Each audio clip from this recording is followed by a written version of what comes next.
तूफ़ानी बारिश की वजह से पिछले हफ्ते नांदेड़ के मुख्तलिफ इलाकों में पैदा हुई सैलाबी सूरत हाल से मुतासरा लोगों की इमदाद के लिए फौरी इक़दाम किए जाएं। ज़िला इंतज़ामिया से इस तरह का मुतालबा फार्मेसी एक्शन कमेटी की जानिब से किया गया है। फार्मेसी एक्शन कमेटी के अहदेदारान के एक वफद ने ज़िला कलेक्टर से मुलाकात किया और उन्हें एक मेमोरेंडम पेश किया, जिसमें यह कहा गया कि 7 और 8 सितंबर को हुई तूफ़ानी बारिश और गोदावरी में आए सैलाब की वजह से फसलों का भी ज़बरदस्त नुकसान हुआ है। कटाई के काबिल फसलें बारिश के पानी में तबाह हो गई है, जिसकी वजह से किसानों के मुंह का निवाला छिन गया है। इसलिए सैलाब की वजह से जिन किसानों की फसलों का नुकसान हुआ है उनके फौरी पंचनामा करके जल्द से जल्द इमदाद का ऐलान किया जाए, ताकि सैलाब मुतासरा किसानों को दिलासा मिल सके। बसूरत दिगर फार्मेसी एक्शन कमेटी किसानों को हक दिलाने के लिए सड़कों पर उतरकर एहतजाजी तहरीक का रास्ता अपनाएगी। इसकी वजह से होने वाले नुकसान की सारी जिम्मेदारी इंतजामिया की होगी, इस तरह का इशारा भी दिया गया। आज फार्मसी कृती समिती नांदेडतर्फे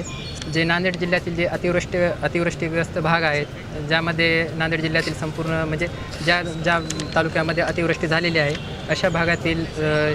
प्रशासनाने लवकरात लवकर पंचनामे करून जे शेतकऱ्यांना लवकरात लवकर त्यांची नुकसान भरपाई द्यावी या मागणीसाठी आम्ही फार्मसी कृती समिती महाराष्ट्र राज्यातर्फे आणि विशेष करून फार्मसी कृती समिती नांदेड जिल्ह्यातर्फे सर्व युवक आणि आमची जी युवती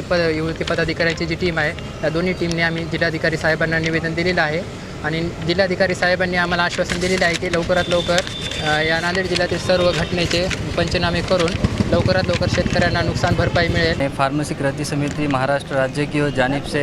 एक मेमोरेंडम निवेदन दिया, जिसमें नांदेड़ ज़िले में जो हाल ही में बारिश हुई उसके मुताबिक हमने ज़िला कलेक्टर साहब को एक निवेदन दिया कि जो भी यहाँ के शेतकरी है उनके लिए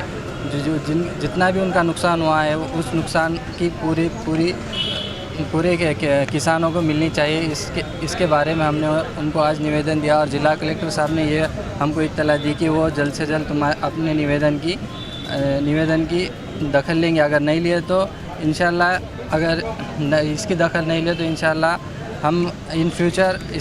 हम रोड पे निकल के किसानों के साथ रहकर उनका सपोर्ट करें।